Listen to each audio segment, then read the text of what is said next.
Hello and welcome to Talk Lit Get Hit, a podcast where we read questionable books recommended to us by social media and talk shit about them. We're Bridget, Erin and Laura, three friends who haven't mentally progressed since high school, where we bonded over a love of music and books, but mainly Twilight. Brace yourself for a heady cocktail of somewhat highbrow and incredibly lowbrow ramblings about all the books the internet loves and our journey to figure out why.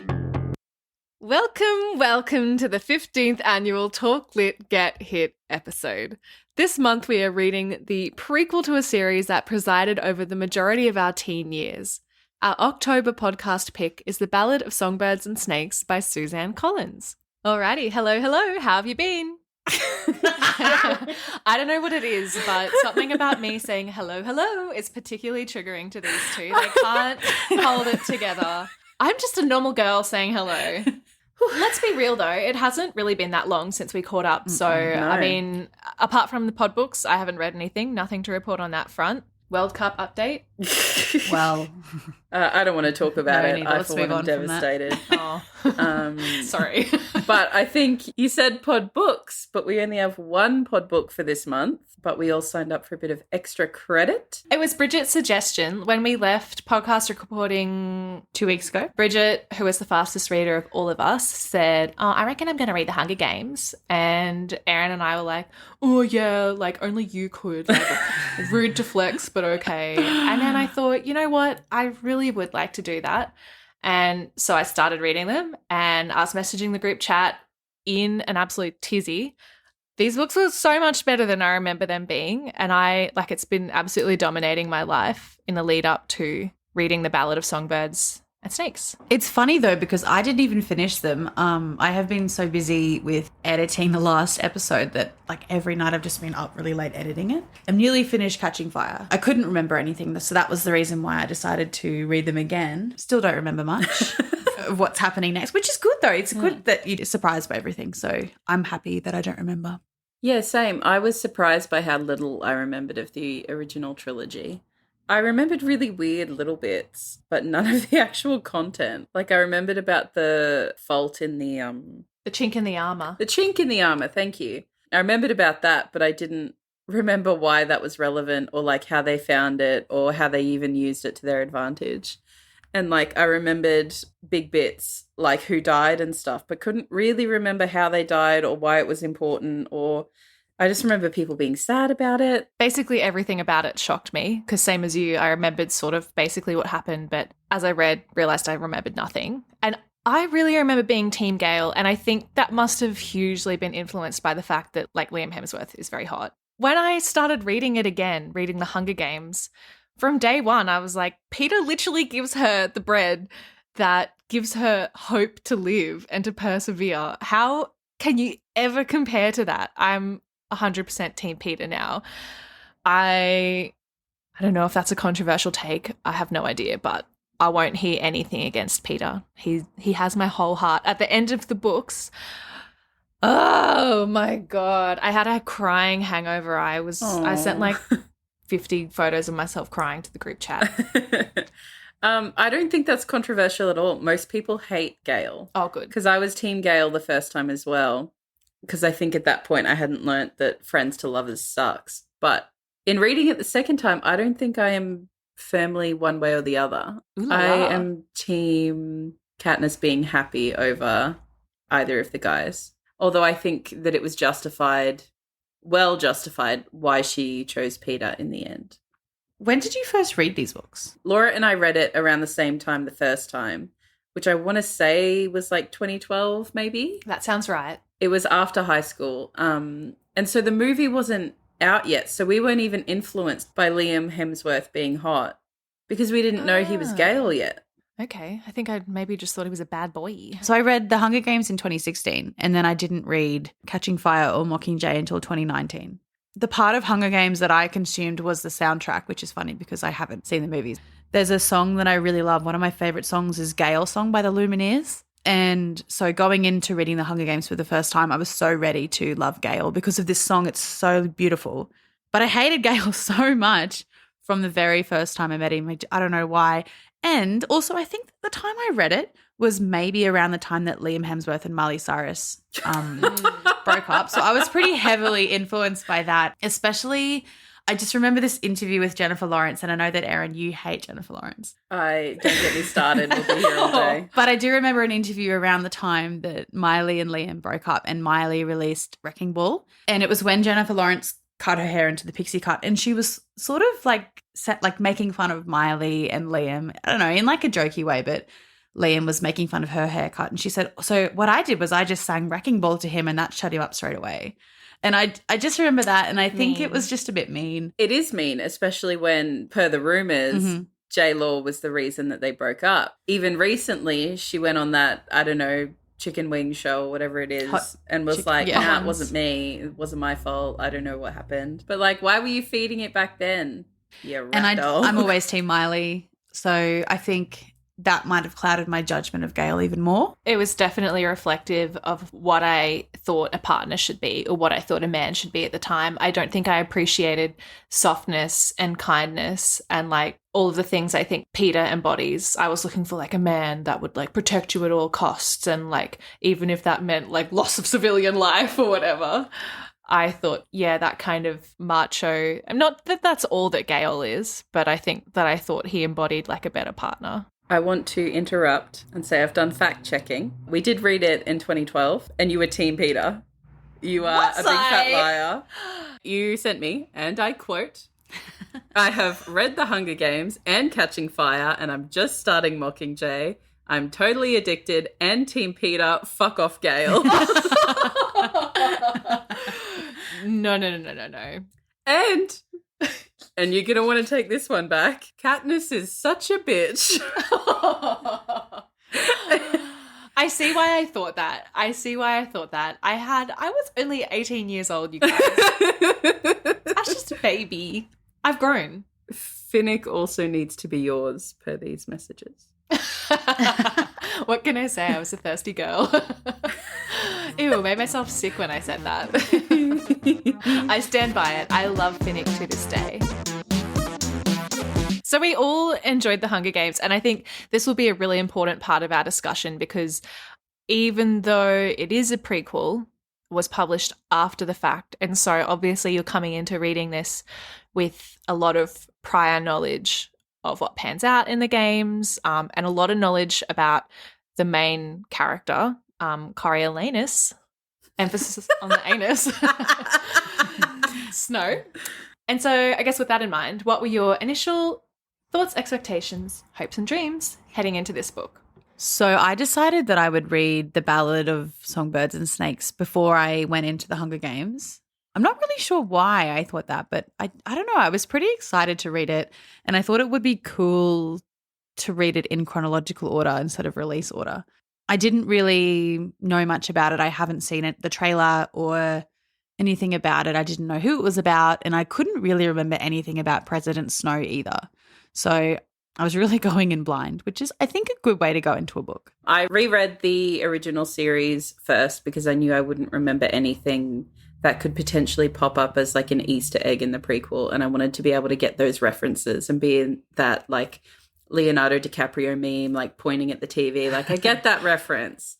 I smashed 4 books in 1 week, which is fucking unheard of. I can't believe I've done it, and it will never be done again. But I was excited for the prequel because I love a villain and I love a villain story, and that's what I thought we were signing up for. I actually forgot that this happened, but in Mockingjay, Finnick reveals a lot of the rumors around Snow.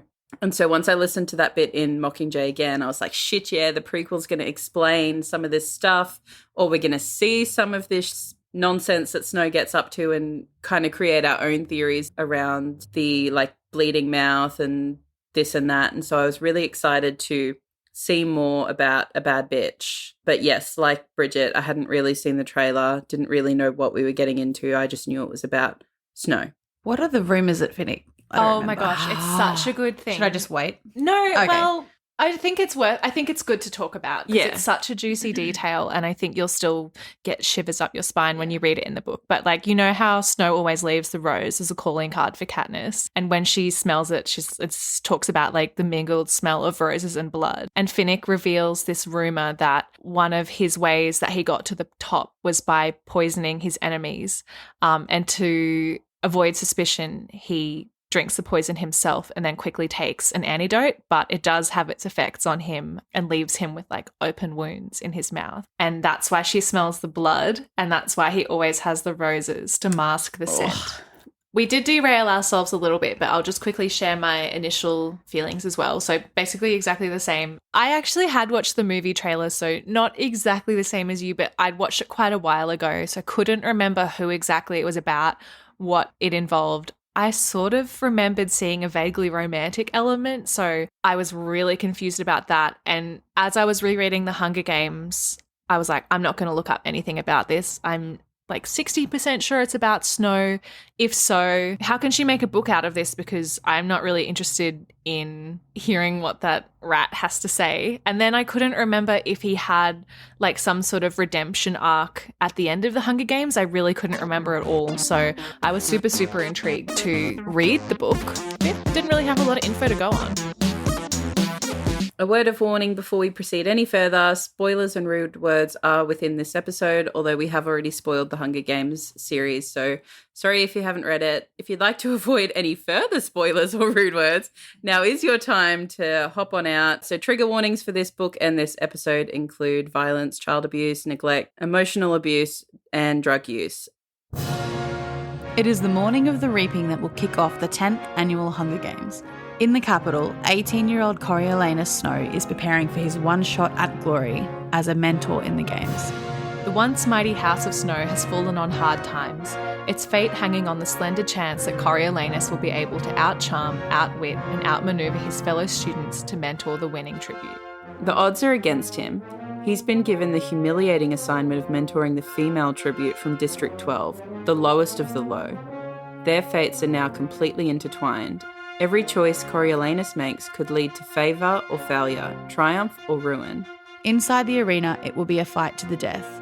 Outside the arena, Coriolanus starts to feel for his doomed tribute and must weigh his need to follow the rules against his desire to survive, no matter what it takes.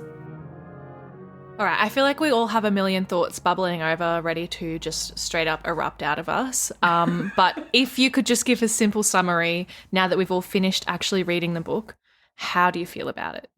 Shut the fuck up. Oh. My feeling for most of it was I could change him. Bridget, no! But you know what? I think it's because I don't know what he did in the Hunger Games. This is a really interesting point because this is something I'm very happy you read it first and we had the opposite experience. I think it will be a really interesting thing to talk about. My sentence is, I'm confused. No, I reckon I can do a better one. It's, no, I reckon that pretty much says it.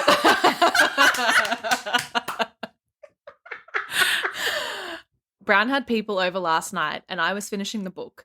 And so he told them, oh, Laura's just finishing the book she's doing for the podcast. She'll be out shortly. And then when I finished it and went out, everyone was asking, what did I think? And I was like, I don't like it. I didn't like it. It was really disappointing. And then I've woken up this morning and I've basically done the Brittany Broski like kombucha meme. And I'm thinking, okay, not the best, not the worst. And I will elaborate on that later. The suspense. I really liked it. I thought it was so good. You did message the group chat saying, like, ho, ho, ho, if you like the Hunger Games, buckle up. Well, yeah, you set my expectations pretty high. I'm sorry about that. But I was just going to say not to blame you, but it's your fault I'm disappointed. Oh, well, I had a good time. It was really interesting reading it, though, because I had the thought, like, oh, Erin really loves villain's point of view. And so I was thinking of you when I was reading this. And then I knew that you were enjoying it, Bridget. So I was sort of like actively looking for what it was that you would be liking. Not to say that I really did like elements of this book, like not at all to say that there was nothing I didn't like about it. And it's definitely same as a lot of books where I'm sitting on the fence. I think I'm ultimately going to come out saying that I liked this book because it's still with me, like it's still very much in my brain, and I'm really, really mulling over the events and like what it all means. Yeah, I couldn't pick like what the flavor was that you normally enjoy in books that you would be enjoying in this book. I wasn't really into the Hunger Games that much when I read it. Like after I read the first one, there were 3 years in between reading the next one because I just wasn't really that interested. But I liked his practicality. Sometimes when you read books, especially fantasy books or dystopian books, it's really dramatic and they're trying to be someone that you just can't imagine. But I feel like he was just like, yeah, like things are bad, but I'm just trying to survive. And you could see the hints of his insanity and madness. And then at the end, he just snaps. The whole time I was thinking, how does he turn into what I seem to remember him being? And I just really enjoyed him right at the end when he was running through the forest. And I thought that was incredible. It blew my mind about how he just snapped and how I could just clearly see now this is how he turns into this monster. Even though there were moments along the way, but he was still grappling with his morality, sort of. But another thing that I liked was just to see how like crappy the Hunger Games was. Like it's transformed into this really sophisticated, expensive, glamorous thing. But the 10th Hunger Games was terrible. The set was falling apart. Everything, nothing went right for anybody. And I just really enjoyed seeing the comparisons between how I remember the Hunger Games having these like engineered weather events and these mutated animals and stuff. But this was just really just it was the just Aldi like, version. It was the Aldi version. And I could just see his mind trying to think of how he could improve on this experience and how he fed the tributes. Like he made sure they were fed, he made sure they were comfortable, they weren't arriving in the capital in a cattle train or something like that. I liked seeing those differences and seeing, okay, well, this is how it can be better. And he does his job very well. Can't fault him there. I agree with that as well. I wasn't expecting to be reading a book about a capital at this period in time where they are not completely back on their feet after the war. And I was really expecting that, yeah, like really glossy, high-tech version of the capital. And so it was interesting to read that version where they literally are having the games in a ruined arena and they haven't thought of these things about like how can we actually monetize the games. It's not as exploitative as it ends up being, I suppose, although obviously it's still very bad. We do not condone the Hunger Games. Yeah, I thought that was really interesting. So I was expecting it to be like the same. I guess I didn't even bother reading that it was going to be the 10th Hunger Games. I would agree. I think there are moments in this book that I really enjoyed, and I think his pragmatism is one of them. I also really liked basically the shit Hunger Games, but I found it confusing, and maybe it's because I was listening to the audiobook. I found it confusing because they would talk about being in the arena and then the arena got bombed and the games were on, but then they were staying at an academy and they weren't in the arena, and I was just getting kind of confused about were the games actually on, what was actually happening, because they were just moving around all the time. And I guess that's because they didn't have everything ready. And like you said, the arena was bombed and not really in a state. And then when Old Mate was able to break into the games, I was like, what the fuck is going on? Listening to it, that was really disjointed and hard to follow in a way where if you're reading it, you would just flip back a few pages and be like, oh no, that is what's happening. Okay, it really is fucked up. And you probably also have a memory of what the arena is like in the new ones. Yeah. Because in my mind, it was like the Colosseum. So it was just like a little arena in the middle of the town and someone had bombed it. Well, I suppose it's taking place in a time where there are a number of capital citizens, like even the academy students that are the mentors are grappling with whether it's even right to be holding these games. Many of them are on the fence about whether it's a screwed up thing to be doing or not. And so I think that's probably reflected in the level of security and like how much effort they're putting into it.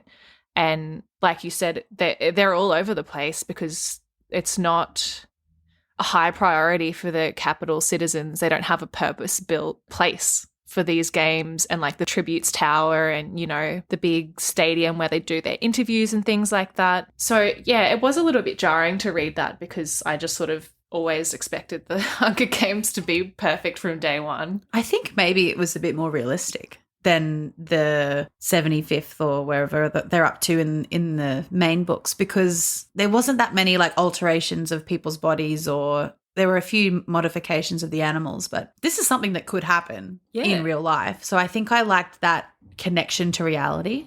I guess as we've been talking about it, I think they've never put security up until the 10th one because no one is willingly running into the Hunger Games to do anything about it. And there's so much of that stuff where like a sign doesn't exist until someone's done the stupid thing that prompts the sign. And there's so much of that in this actually, now that I'm thinking about it, because when you compare how well they're treated when Katniss and Peter first get drafted and they're on the train and they get stuffed with food and all the things. But in this one, you've got tributes that are dying before they've even made it there because they're starving or they've got tuberculosis and nobody knew they even had it. So it is cool to see how it's trial and error. Like trial on human lives, which is fucked. Trial and error on how the games develop into where it ends up. I just think the way it was written did make it a little confusing for me as a reader, following what was actually going on compared to showing us the hot mess that was the 10th Hunger Games in a way that I could easily keep track of. I also really enjoyed the evidence of how propaganda has worked on these people. They just blindly accept that the district children are below them, and a lot of them were born during the war or very young during the start of the war. And that was so interesting to me, how you can just be so utterly brainwashed. None of them questioned it until it sort of started affecting them. And none of them even thought, I should feed this starving person, until Coriolanus did, and then they saw that he was getting attention for it. And I just found it incredible, the descent of humanity and morality. But it's so believable. It could happen at any time, and it does happen around the world now. Definitely. And what's interesting about it is it's not that he feeds her out of the good of his heart. It's that he feeds her because he needs her to up his social status. Like, it's probably the first paragraph, he says that he is like no better than someone in the district because he's so poor and he's got no clothes or whatever it is. Like, his opinion of these people is already so fucking low. He's not giving them food that he can't afford himself unless it's benefiting him. And of course it's going to, because that's how he's hoping to get to uni. Yeah, I really like how he always does tell you who he is. And I was doing a little bit of reading about Suzanne Collins because as far as I know, she hasn't written too much more. I think she wrote a children's series or maybe another young adult series. And when I was reading this, because of my prior knowledge of the Hunger Games and who he comes to be, I was really struggling to give a shit about all of his monologue about how poor he was and how hungry he'd been and all of the terrible, terrible things he'd seen, like somebody sawing off another person's leg in the street, his cousin alluding to her, like having to prostitute herself or other like terrible things that might have happened to her. I just felt really disconnected. And I thought that was interesting because I assumed that part of the purpose of this book was to show, that there's two sides to every war. There's an interview I read between Suzanne Collins and David Leviathan from 2018 where she's talking about the just war theory and how it applies to the Hunger Games. And I do think it applies here too. The quote says, "Just war theory has evolved over thousands of years in an attempt to define what circumstances give you the moral right to wage war and what is acceptable behavior within that war and its aftermath, the why and the how. It helps differentiate between what's considered a necessary and an unnecessary war. In the Hunger Games trilogy, the districts rebel against their own government because of its corruption. The citizens of the districts have no basic human rights, are treated as slave labor, and are subjected to the Hunger Games annually. I believe the majority of today's audience would define that as grounds for revolution." And I mean, with that in mind, I think the capital citizens are equally justified in their feelings of hatred. If we're, I think it's on par, but I just couldn't get there because my preconceived feelings about Snow were so strong. I know he's a mean man. I don't know if it's necessarily asking the question of whether we can feel for or sympathize with a character like Snow. I don't know if that's like a major theme of this book, But it's definitely something that I was trying to figure out as I was reading it. Yeah, and I think Suzanne Collins gets a lot of praise, I think, for how well written The Hunger Games is in terms of reflecting reality back at people and helping people understand war and politics in a way, or thinking about it in a way that they may not have otherwise understood it. I don't think her intention with this book was to make us sympathize with Snow. I think it was to show us that what happened in the Hunger Games was a product of years and years of dissent between two groups of people, and it was just stacks on both sides for years and years and years. Like, think about how Mockingjay ends and with Katniss realizing that President Coin wants to do the exact same fucking thing that Snow wants to do. Like, there is no better than, there is no good versus evil. It's just people with ideas and people who don't want to do what everyone else is doing. And I think this book does a really good job in parts of showing that Snow is already so fucked up from, like you said, the things he's seen and also the things he's being taught, that he doesn't even give the people from districts a chance. Like, he explains that Lucy is basically someone from the capital. Like, it's not that he loves a District 12 person. He loves someone from the capital who just happened to be there. Like, his bias is already so clear and he can't even see it himself. He thinks he is being really generous with his time and with his money with her. Often that is the way it is. Like, people who we perceive as quote unquote bad people often think that they are doing the right thing. And you see it as well with Gale in The Mockingjay as well. Like, he thinks he's doing the right thing by punishing the bad guys, but he's still just killing a shitload of humans and also people he cares about in the process, but it is somehow also justified. I think it all comes back to like the concept of a just war and what makes a just war, and like validating one side over the other. And yeah, I don't think this book is trying to validate anyone. I think it's trying to shed light on how we got to where we got to, because the history of the history is also important. I do think that my enjoyment of this book was really, really deeply fueled by my prior understanding of the Hunger Games. I think if I was reading this as a prequel, for me it wouldn't really be a book that entices me to want to read the rest of the series. I thought Snow was an interesting character, but I think for me at least, so much of this story only worked in the context of what we know about him. Like those fun little Easter eggs, like the hanging tree or Rue's Meadow song, or why he just wears roses or flips out about mockingjays. Those were the like little ooh kind of moments that got me really excited about the book. The two things that I most enjoyed about The Hunger Games were how fast it moved. There was no spare words. It just moved so fast. And this book I found it just kind of like meandered. It was a little bit unfocused. It just went around and around and around inside his mind. And it just didn't really work for me in the same way. I just didn't feel like as much was at stake. Like those scenes where they're watching the tributes just sort of scratch around in the arena. That stuff was really interesting from Katniss's point of view, because you feel like the stakes are so high. You're like, oh my God, like what's he getting out of the dirt? Is it a weapon? Is it a bomb? Like, are they coming to kill her? But when you're watching it from the outside, it just kind of felt like little chickens scratching around and you're just looking through the glass, which is a point in itself, but not really enticing for me.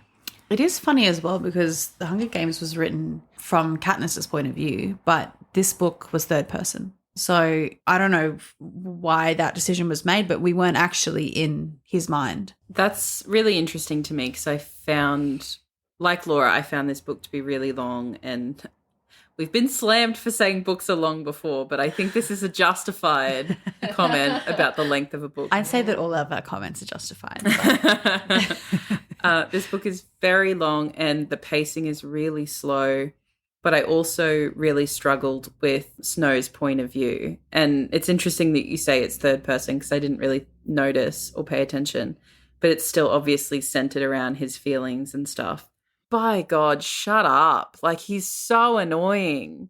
Every time he's wanging on about how poor he is or how hard done by he is. And, like, I get that it's subjective and that what he's going through is as hard as it's ever been for him. But shut up.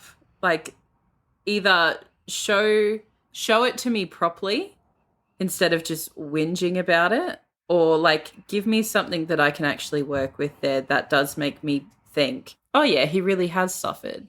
Having or not having a shirt to wear to your fancy fucking private school is not suffering, actually, especially not when your cousin is doing potentially unspeakable things just to get you a shirt so you can go and impress your private school friends. But I think the point of the book wasn't to feel any sympathy for him. I think it was just to show how, I don't know, unattached from reality he is, and all he wants is for himself to succeed. He doesn't even consider what Tigress was doing until she makes a comment later in the book. He has no regard for anybody else. And I think that's the kind of people that get into positions of power. I would agree. Like, we're not supposed to feel sympathy for him. And I wonder if that is why the third person decision is made, or why maybe I think it doesn't work, is because it's almost like an outsider is telling us he's struggled this much when he actually hasn't, and we're not seeing how it's impacting him. We're seeing someone else telling us it's impacted him.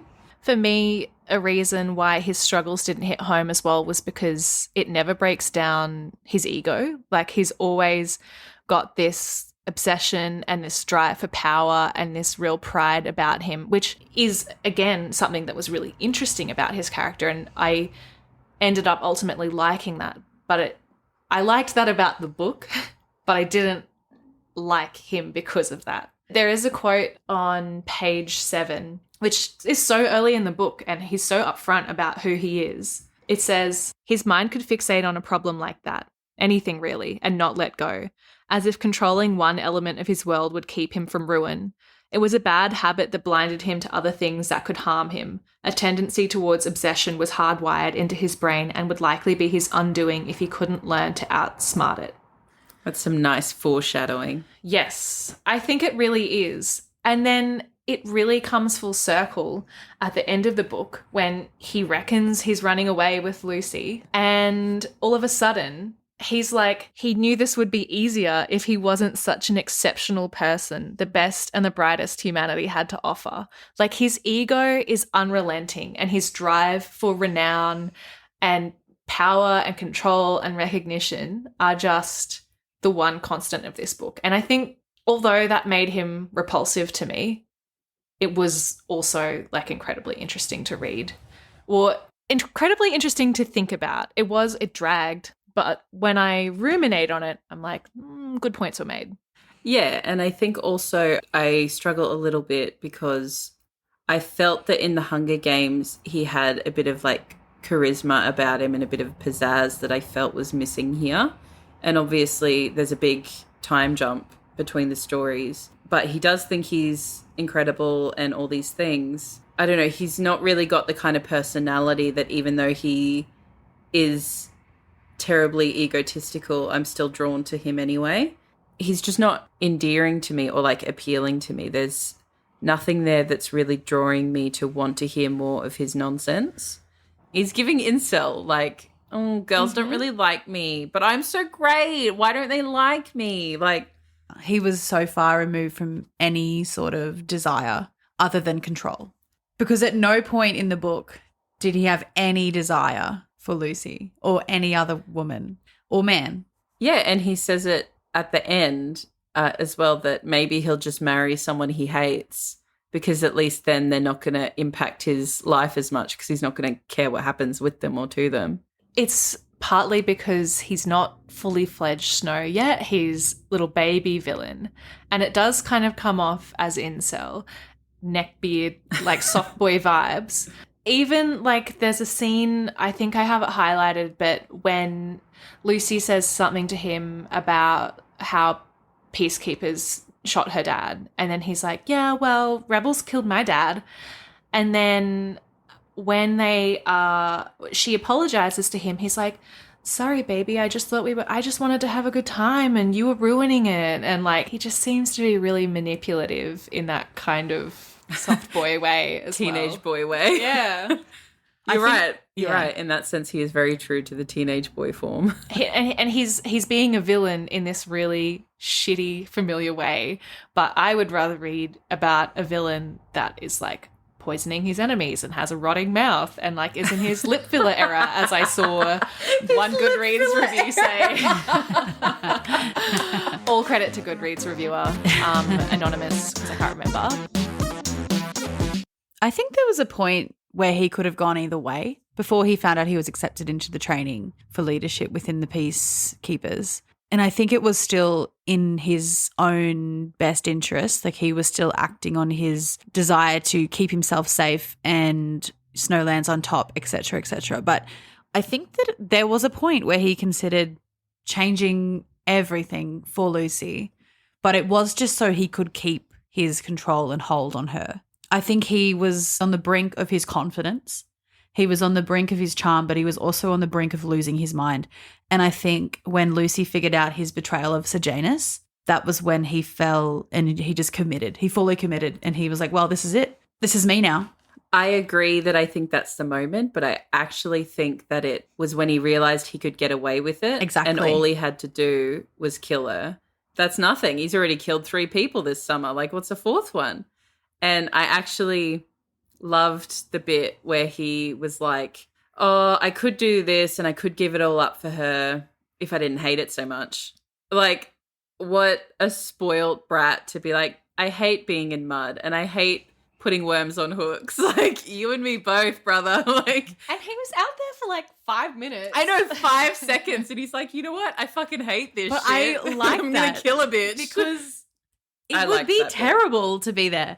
And I just think he was childlike. And I don't know, maybe it's because his parents died and his grandmother was a bit of a loose cannon. But I just think that was the first time he'd experienced love like that in a long time. And it made him go a bit funny. And then he sort of came to reality when he was like, oh, actually, I don't like this. I'm a rich kid at heart. I like being in the city. I like being able to hands. Yeah, I like to be able to manipulate people. Go back to your roots. Yeah, but I think my favorite part when he just fully committed to his villain tendencies, because at least he thought about it. He thought about betraying Sejanus. He thought about betraying Lucy. I don't know. I thought it was so well done the way he just lost it.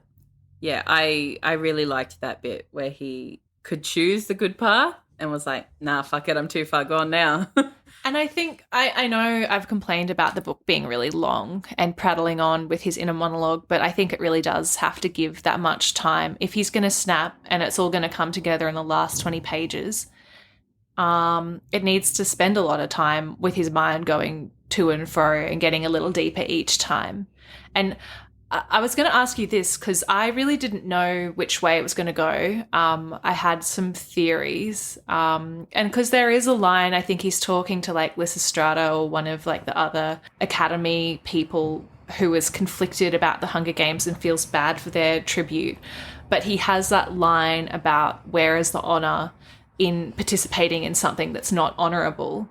And I thought, oh, okay. So like, what goes wrong? Like, and I was having all of these theories, like maybe he hates District 12, like maybe he hates Katniss so much because somehow District 12 kills Lucy and he's like without his love forever. But then I was like, that doesn't really make sense though. Like, why would he commit to the games then? And then I thought maybe he was just like a straight up incel and she hurts his feelings. And then he's like, because I couldn't get the girl, I'll kill everyone. But I really liked that it was neither of those. Yeah, me too. Because like you, I was also trying to plan ahead and be like, okay, how does this version of Snow become that version of Snow? And yeah, I think how they got there was really good and it makes sense. And I liked that every time he did something fucked up, it kind of justified the next fucked up thing he did. And it was just like stepping stones on the path to Snow success. What you said about justification is so true, but he never tried to make excuses for his behavior. Like he wasn't thinking, oh, well, I had to do this because they did this to me. Like he accepted that he betrayed Sejanus and he accepted that he was going to continue to take Sejanus's family's support for the rest of his life. And who cares? That's what he thought. I'll do it. If it gets me on top, I'll do it. And I think also the way he was able to justify it even when he was betraying Sejanus and was like, Well, Sir Janus is doing the wrong thing, and I'm doing what I should be doing in reporting him. And when his family comes to me, that's fine because I need money and they don't have a kid anymore and it's just the way it is.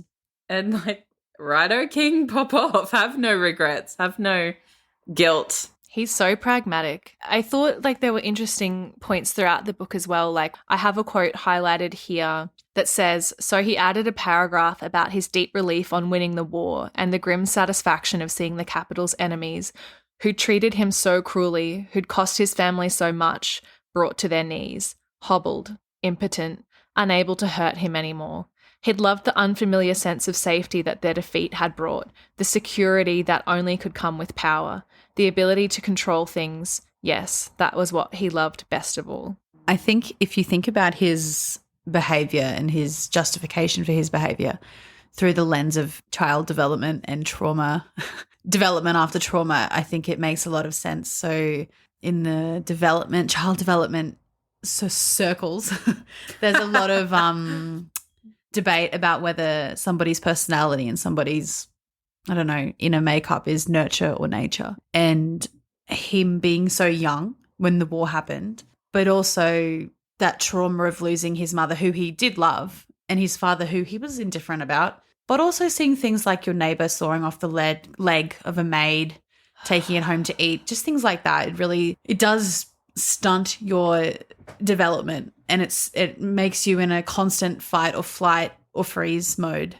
So I think his tendencies are quite realistic and valid, even though he's obviously an evil monster. There's actually so much we can garner from his family relationships, even though we only really see two of them. Because for a while there, I was like, why are we seeing so much about the grandma? That's weird. She's annoying.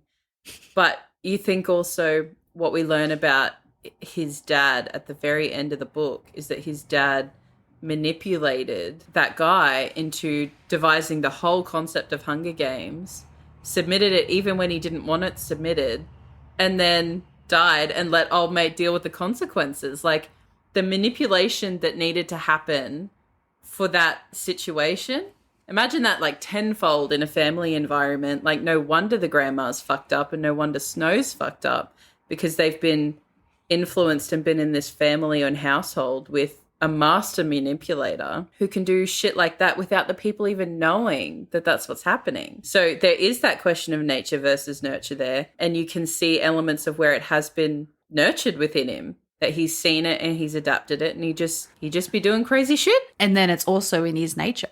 It's genetic because it's a little bit different, but even the plan for the Hunger Games that he submitted without speaking to his friends after the first mentor died, he went home, wrote the proposal and then submitted it without telling anybody, showing anybody, and then that caused those repercussions with the snakes and his friend having to go to hospital, and that was brutal. That's the same thing his father did. Exactly, and he didn't even know his father had done it, and he had just done it himself. There was a lot of really great foreshadowing in this. I also really enjoyed the phrase "snow lands on top." Not only because it echoes what we as a podcast say all the time, which is slay all day. It feels very slay all day every time he says snow lands on top. But I also really love it because even when he is about to die in Mockingjay, he wins because he has revealed that President Coin was the villain the whole time. Even though Katniss has her chance to kill Snow like she's always wanted, she kills President Coin instead, and he dies anyway. Like, he still wins even in his death. Snow lands on top, always. And I really like that phrase, and I think it's an incredible, like, foreshadowing and through line for his whole journey. And also, Snow does land on top. Speaking of foreshadowing, we did a little bit of our own. I don't know if you guys actually realize it. So last month, our book was If We Were Villains, and obviously a very Shakespeare-heavy book. Coriolanus is actually the tragedy that we called the C one. So he is named after a Shakespeare character. It's a tragedy written by Shakespeare. And the play is based on the life of the legendary Roman leader Caius Marcius Coriolanus. And Coriolanus is the name given to the Roman general after his military feats. However, a major personality point for Coriolanus is he has extreme, immense disdain for the plebeians, and the mutual hostility of the tribunes led to his banishment from Rome. So even that follows, his story follows the same story as the Shakespearean tragedy. Oh my So he has extreme disdain for the people in the districts, and then he gets exiled. And then he leads them against Rome. So he becomes the leader. So she's very clever. She's a clever author. After he relents and agrees to a peace with Rome, he is killed by his previous Volscian allies. A little bit different, but still pretty Same interesting. vibes. Yeah, and how funny is that we did it on purpose. Let's be real. Okay, sorry. Yeah, we did. I do want to talk a bit about the romance between Coriolanus and Lucy, which I think is a really good gateway into talking about Lucy as a character generally. And we've talked about it a little bit. I don't really get the romance. I wasn't rooting for the romance at any point. I didn't really see how Lucy liked him or could kind of get why he, quote unquote, liked her, because she was interesting and something he'd never seen before. But I couldn't really fathom the romance, and I actually was waiting for her to betray him because I thought she was faking it. Every time she kissed him, I thought that she was just trying to win his favor and get him to do her a solid as her mentor. And so when she kept like leaning into the romance and being like, let's run away together, I was like, bro, what? We weren't faking. I was really surprised by that too, because like I said earlier, I thought he was just, his origin story was that he flipped out because she was using him the whole time to get what she wanted. But there you go. She seemed to be in it for the long run. What do you think? Is that how you read it, Bridget? My prediction was that she would be killed by people in the districts, and that's why he had such a hatred for the districts, even though he already did, but, you know, ramped up, obviously. I couldn't remember what district Katniss was from. I was pretty sure it was District 12, but I didn't want to check in case I was, you know, right or wrong, I guess. I thought that maybe she was a descendant from Lucy Gray. Not too sure about that. But at the same time, when I was reading it, I didn't really feel like I knew Lucy Gray. And I think that's because Coriolanus didn't really know Lucy Gray. And I didn't really care about her because I don't think he did. I think that's a fair point. I think he didn't really care about her. He cared about where she could get him. And he wasn't interested in her until he saw that she was popular with the other mentors, with the other capital citizens. And maybe he got confused and he thought that that equaled love. But I don't believe that he really, truly cared about her. No, I don't think it's romance, as we have seen before in other books or even in the Hunger Games. Like, it's no Finnick and Annie, that's for sure. As we've been talking about it, it's kind of coming to my mind that it's interesting that you say that we don't know anything about Lucy, because I feel like she's always putting on her stage persona in the games and on stage, but even with Snow. So I wonder if we're right in saying she doesn't actually like him because she's never actually being herself with him. And when she realizes that what she thought was favorable to her is no longer favorable, she gets out of there in the final scene. Like, maybe we're right and she doesn't actually love him and she's just like hitching a ride on the favorable train and seeing how far it takes her and just doing what she needs to do, playing that character until seeing how far it can get her. And then when it no longer serves her, she's just boop, out of there. Because so much of her character is a character in itself. She's just pretending every time she's on stage, like, gee whiz, thanks, mister, for that. Yeah. I found her unbearably twee. Just all her like, thanks, darling. Yes. Yeah, little chicken darling dumpling kind of thing. It's like, oh, shut up, Lucy. So much of it was like that, though. And I think listening to the audiobook, a lot of the dialogue was really like 1950s. And I guess that's the time frame because, again, we're at the 10th Hunger Games. But I thought this was in the future from where we are now. So how have we somehow in linguistics gone back to the 50s when in reality Ballads of Songbirds and Snakes should be closer to us in the current time than the Hunger Games is in current time? Yeah, I was wondering about that too. And because I sort of remember reading something in the Hunger Games that one of the districts or possibly even the capital was in quote unquote a place they used to call the Rockies. And Yes. so I was like, oh, all right. So what are all the other continents doing? Like, what? Like, Not Hunger Games. yeah, are they just like blasted off the map and only America exists? Or like, I was really confused and I'm still confused and I have no answers. I did think that we were going to get a bit more of that because I was thinking the same things. Like, do we know? I was thinking, do we know about what happened here, or am I just forgetting it? I will say as well, though, I really didn't really give a shit about Lucy throughout the story up until her death. Death or possible survival. I see that suspicious look you're giving me. Up until she disappears, as per the song, I really enjoyed the potential tragedy and power and legacy of that. And something that I found particularly interesting was this quote that I read from Suzanne Collins, because throughout this, I was wondering, like, how in the hell does she keep a track of all of these characters and their family lines and their ridiculous names and, like, what districts they come from and, like, in what order does it all just spew out of her? It's really interesting because in the Hunger Games, Katniss does mention something about, like District 12 has had one victor apart from Haymitch, but like nobody knows anything about her. And so this quote from Suzanne Collins says, focusing on the 10th Hunger Games also gave me the opportunity to tell Lucy Gray's story. In the first chapter of the Hunger Games, I make a reference to a 4th District 12 victor. Katniss doesn't seem to know anything about the person worth mentioning.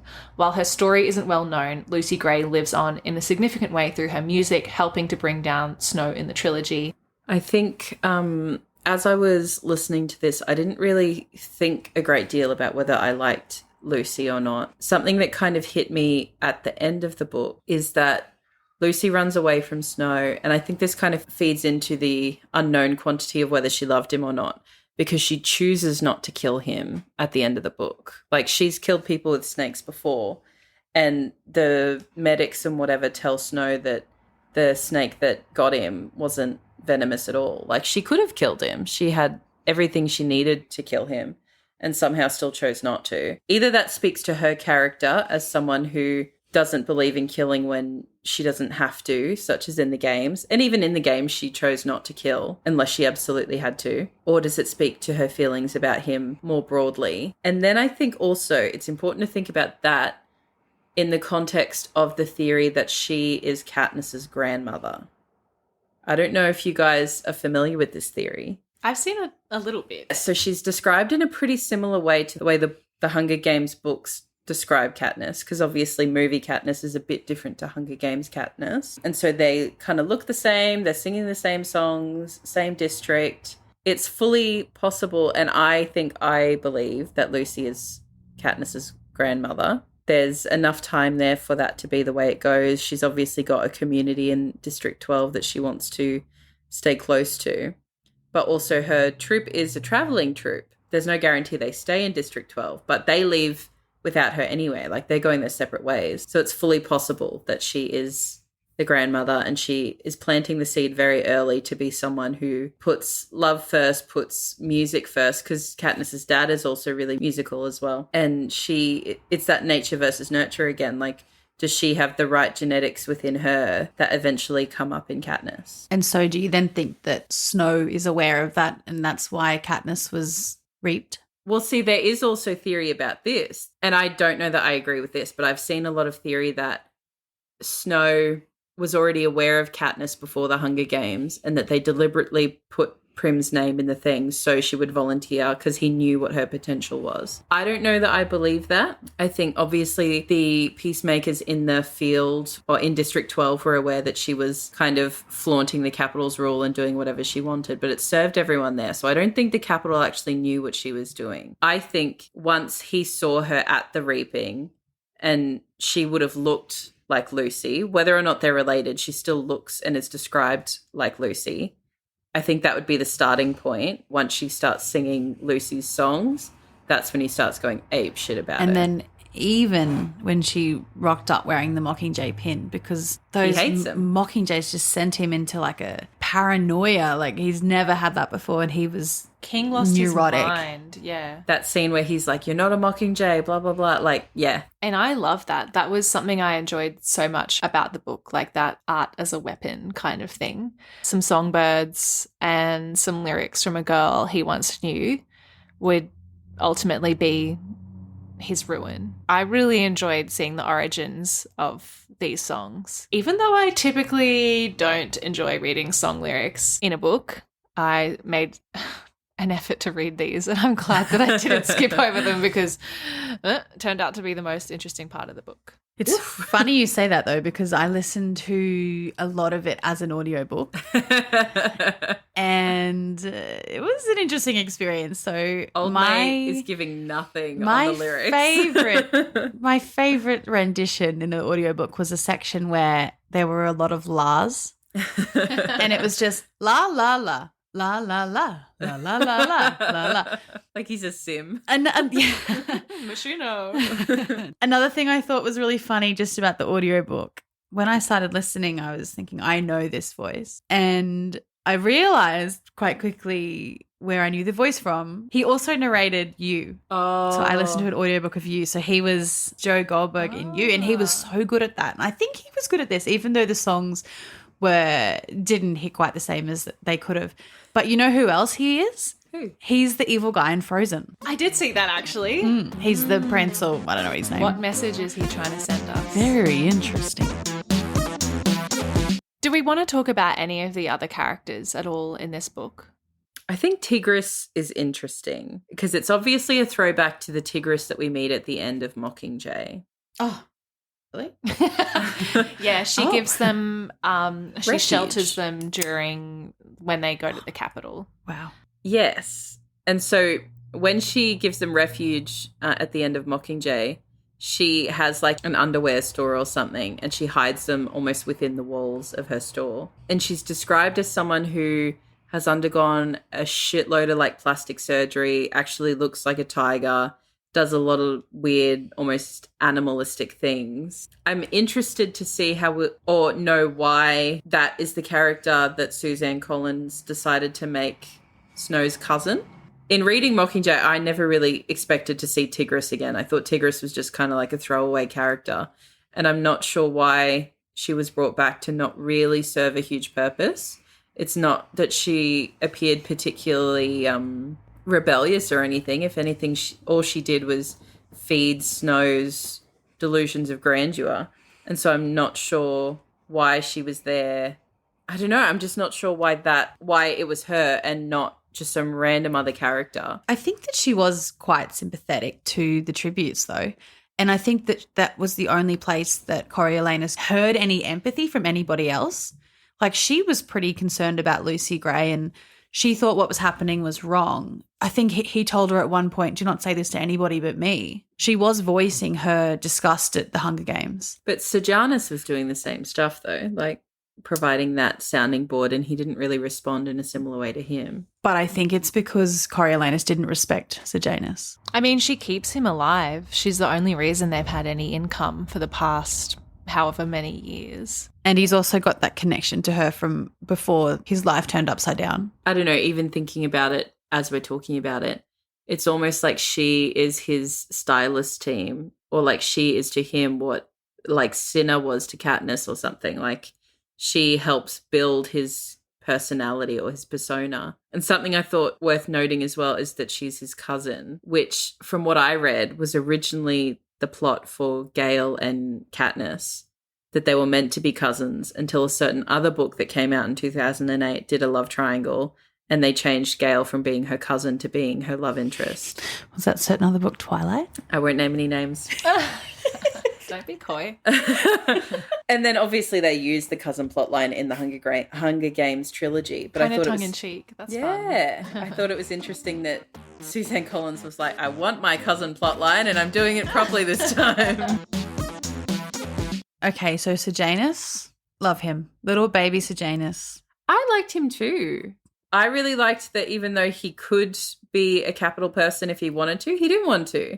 And he still defined himself as a District 2 girly. I thought it was funny reading it because I would say that I liked his character, but at the same time, even though I claim to not be sympathetic to Snow and hate having been in his head, when Sejanus was out there like making plans for like a coup or whatever he was doing, I was like, stop screwing stuff up. You're going to get everyone in trouble.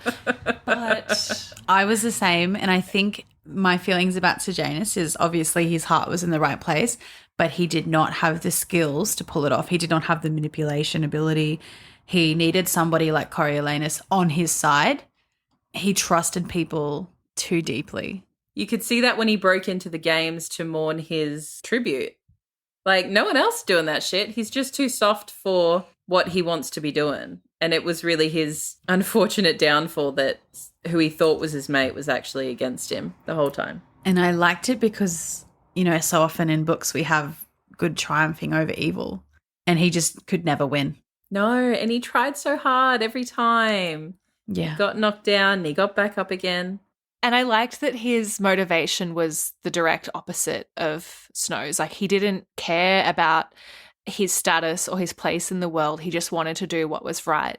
Snow was always saying to him, like, don't you care that you're capital? Like, things are so much better for you. Like, why would you want to go back to that position where you're, like, rolling around in the mud, like, begging for scraps? And he was like, yeah, but it's wrong. Like, it's just, he couldn't abide it. And I think they're a good pair together. Yeah, they're foils of each other because they have the same lives almost. They're both in the capital, or one's come up from poverty to the capital, one's come almost down from the capital into poverty, and they are mirrors of each other, and one chooses to be morally opposed to what's going on and the other one chooses to morally justify what's going on.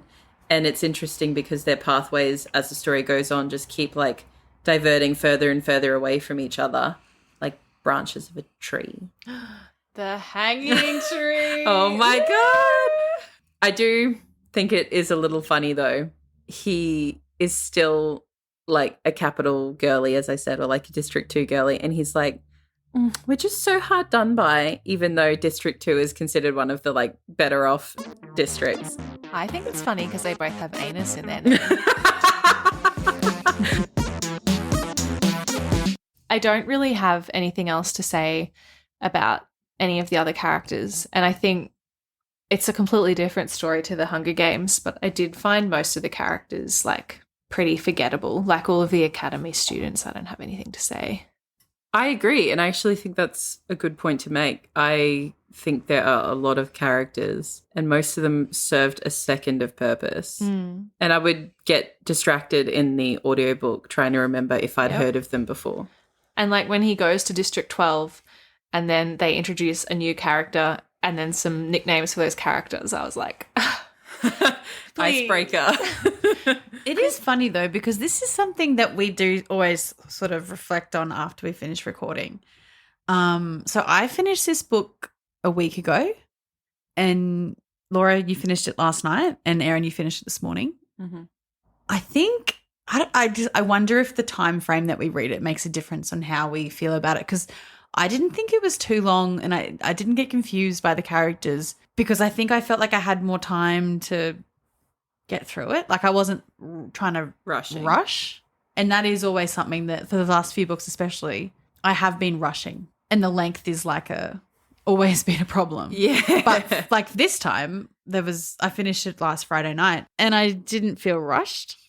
Yeah, I think that's a fair point because, I mean, I finished it last night, thought I didn't like it, and as I've thought about it on the drive here this morning, I've gone, actually, it was pretty smart. There were definitely bits that worked, even though, you know, I thought the guy was kind of a jerk. But I definitely do think the Hunger Games did a better job of introducing someone for even a one-purpose use and just moving on with it. Like, I felt really confident with the Hunger Games that if someone was introduced, it was often like, oh, the boy from 3, or like Katniss struggled to place his face. Oh, it was so-and-so from blah, blah, blah. Like, and then that interaction would be done and dusted. But I think maybe because I was thinking at the same time about the Hunger Games, I also had this feeling of like, what's their significance in the universe? Like, should I be thinking about this, like, and who they become and like who they could be related to?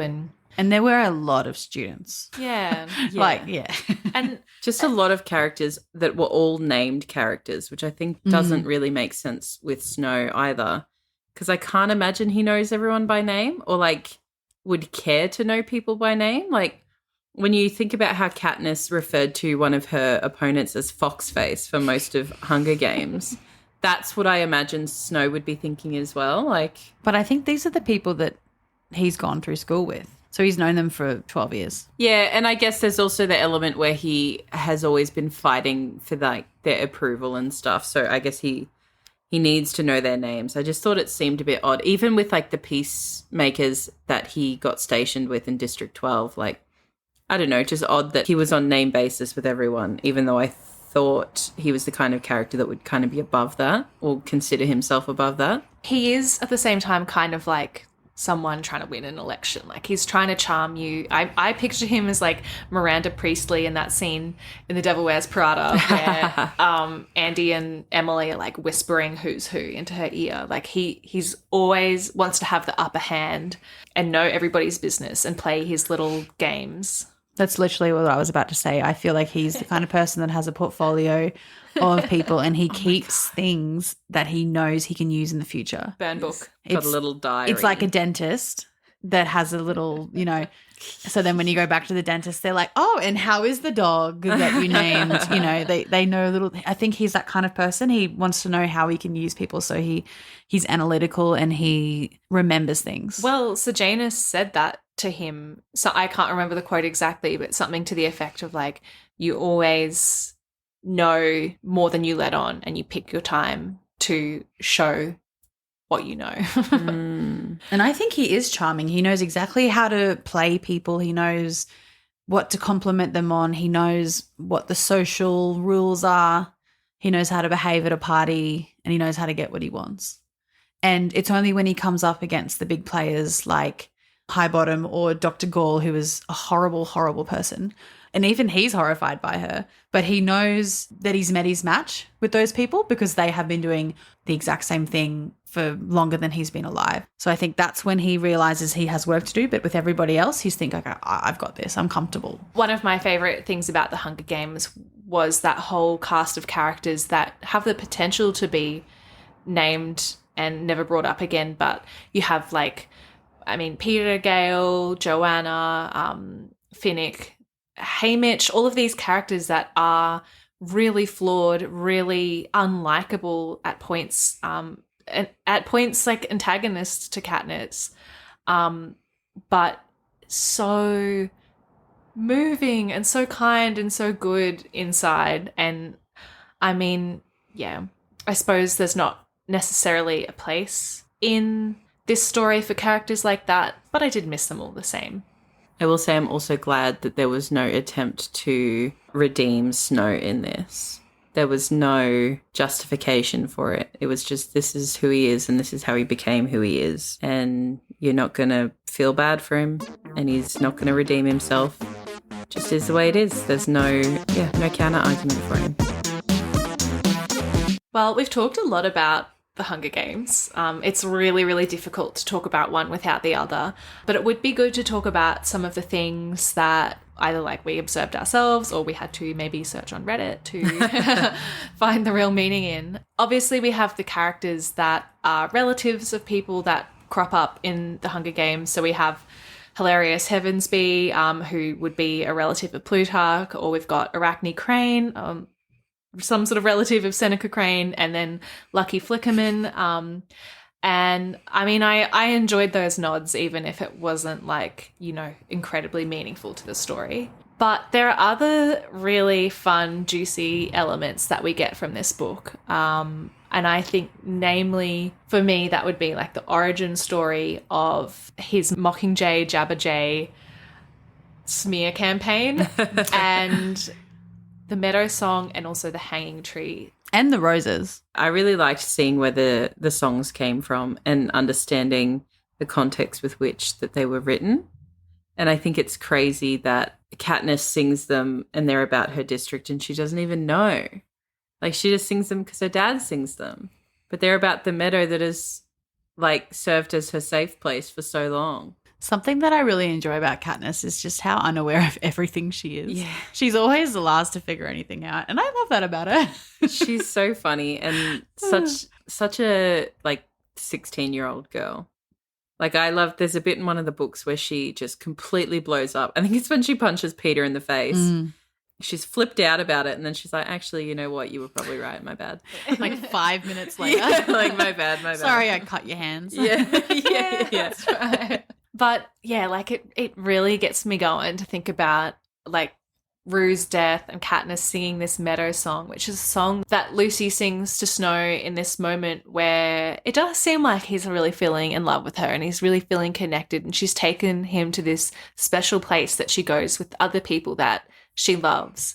And then to see Katniss in this like act of rebellion, putting flowers around Rue and singing this song that he has to remember, I just think that's so juicy and so good. And it's incredible to think about him like up in his castle, sitting on what I imagine to be a golden throne, watching his fucking games, sipping some tea or something, surrounded by roses, and just like silently stewing because he's just seen this bitch who keeps flaunting his games the whole time. And now she sings the song that's probably haunted his nightmares for years.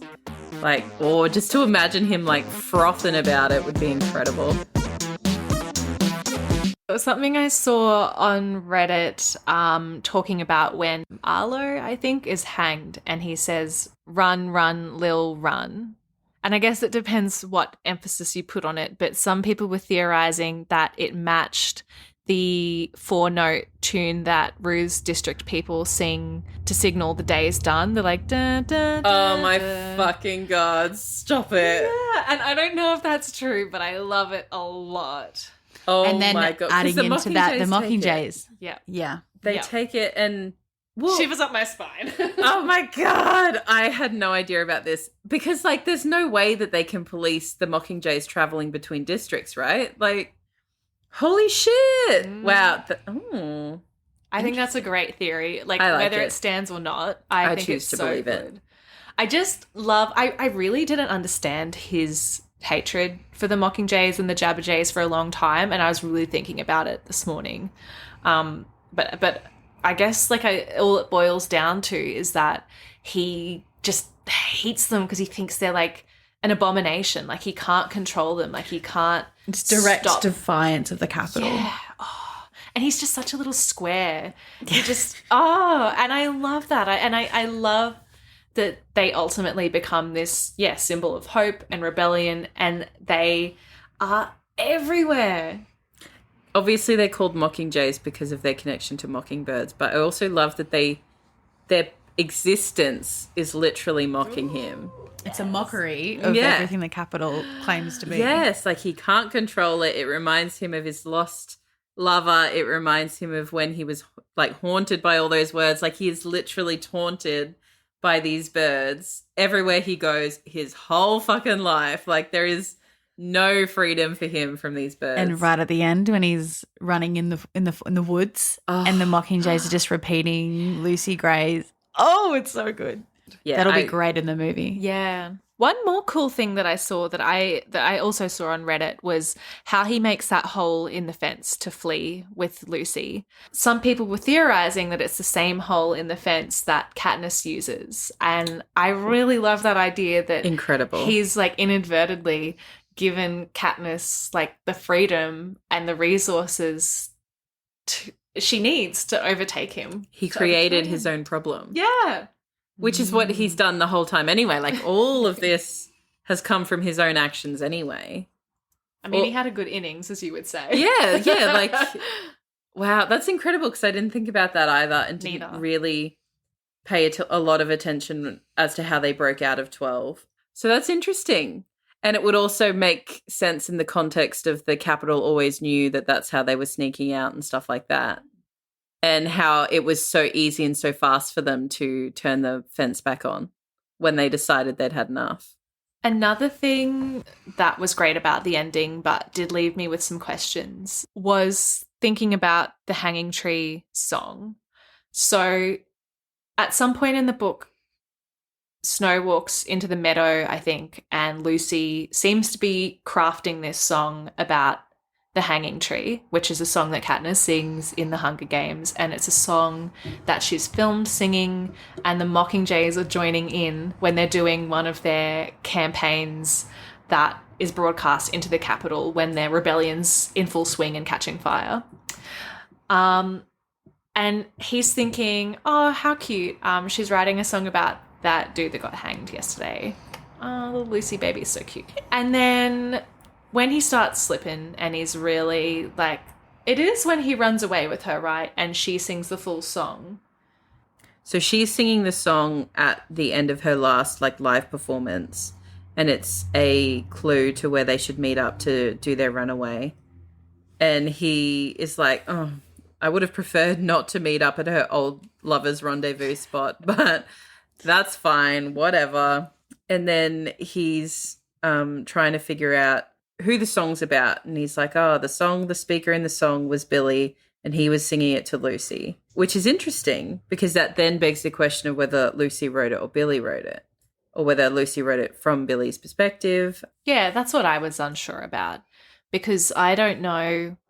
I think Snow seems to think that Billy wrote it for Lucy and Lucy likes it because she still likes him, and that pushes him to the brink a little bit further. I'm not really sure where I ended up on that, but basically I was confused. I think that Lucy wrote the song, and I think she was writing it, I don't know, just from a place of observation of the things that happen. And it's Snow's obsession and his possessiveness that makes him assume that there is something else there. The same way that it's not just a meadow, it's the old lover's rendezvous point. He can't see her art without how it connects to another guy that may be competition to him. Another thing that's great in the end as well is that repeatedly throughout the book, Lucy Gray has repeatedly said it's not over until the Mockingjay sings. And then in that final scene, obviously the Mockingjays are popping off. And so it does make you think, oh, is this the end? Whether it's like she's dead or not, it's a pretty great little piece of foreshadowing for her conclusion there. Yeah, and it's also iconic as well because, like, when does the start of the rebellion happen? When the Mockingjay literally sings. Like, yee, boy. There was a bit that I remember from the audiobook, but I don't know when it happens in the book. Part of Snow's, like, inner monologue, he goes, boo, anyway. It's like, same. Do you guys remember that? No. I think he was really funny. And you know who else I thought was really funny? Lucky. What an absolute drop kick of a television host. I love him so much. Yes. God, I love those magic tricks. One other thing that I saw on Reddit, never had an original thought in my life, but there's a quote on page 13 that says, forgetting could lead to complacency, and then they'd all be back at square one.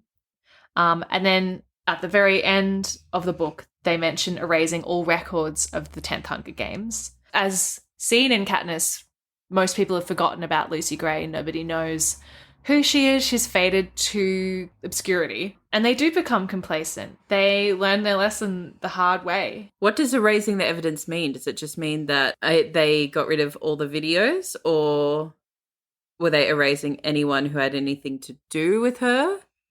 Like, if they can't find her, does that mean they get rid of anyone who remembered her or would admit to remembering her? Well, I think the day after the games finished, there was no mention of it on the news. They didn't talk about it again. It was like it never happened. She returned to the districts. And I think also it was able to be erased because the only people that watched the Hunger Games at that point were the people in the capital. The districts people, like the peacekeepers in District 12, didn't know who he was, didn't know who she was, didn't really care. Nobody watched it. And I think that also his experience in District 12, it really shows what he took from that and how he improved the Hunger Games, because everyone knows about it now. Katniss knows so much about it, even though she's obviously not a supporter of it. She knows what's happened in all of them. She understands how it works, but it's not the same. That can't be said for the 10th Hunger Games. No one was watching. Yet another thing that he does that bites him in the fucking ass. Everything he does is his downfall in the end. He's such a big dum-dum. Rat-tail maggot.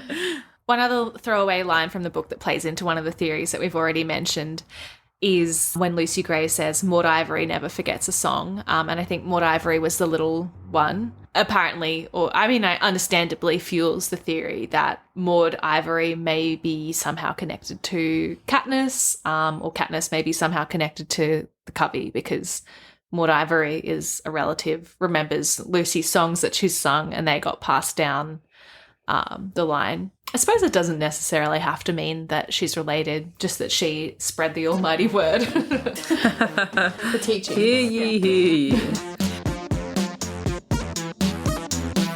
Let's start wrapping it up then. So we'll start with favourite characters. What do we got? I would actually say, although we've not spoken about her an inch, I really liked Dr. Ghoul because I just think she was nasty and terrible, and I really shuddered to think what she would come up with next.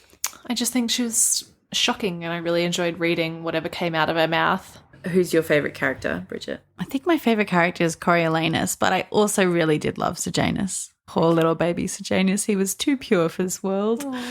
Oh, but I really enjoyed Coriolanus. I thought he was just he knew what he was about, and what he was about was he was bad.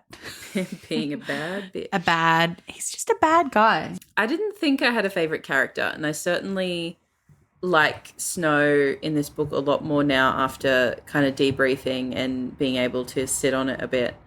I think my favourite, though, is the professor that's addicted to morphling. High bottom. Yes. Cascus Highbottom. I really liked him. I liked his addiction and that he just seemed like an asshole for no reason, especially from Snow's perspective.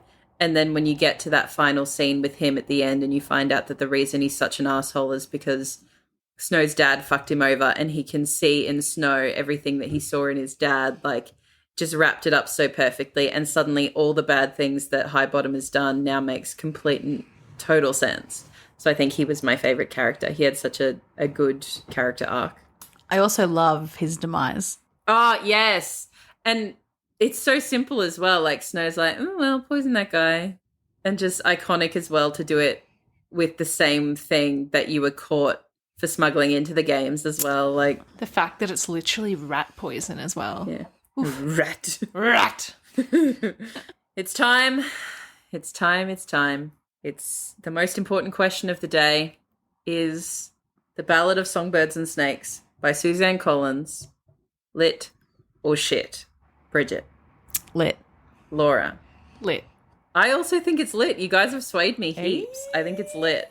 It's unanimous once again. The Lits have it. That's 2 episodes in a row. Snow comes out on top. Oh my God, Snow's on top. I would say it's a soft lit, but overall, I enjoyed it. And I think if you're a Hunger Games fan, you will find something really interesting and a little bit juicy and saucy in this. And with that, we have come to the end. Please make sure to let us know how you felt about this episode and also support the show by hitting subscribe. If you want to stay on the same page as us, you can follow us at talklit.gethit on Instagram and TikTok. And may the odds be ever in your favour. Another of my early party tricks was to peel the skin off a Cheerio and put it on my nose and breathe in and out really fast so it flapped around. So gross. I think Dad was like, do the Savoy trick. Do the Savoy trick. It's disgusting. I don't really need that attitude from you, Bridget.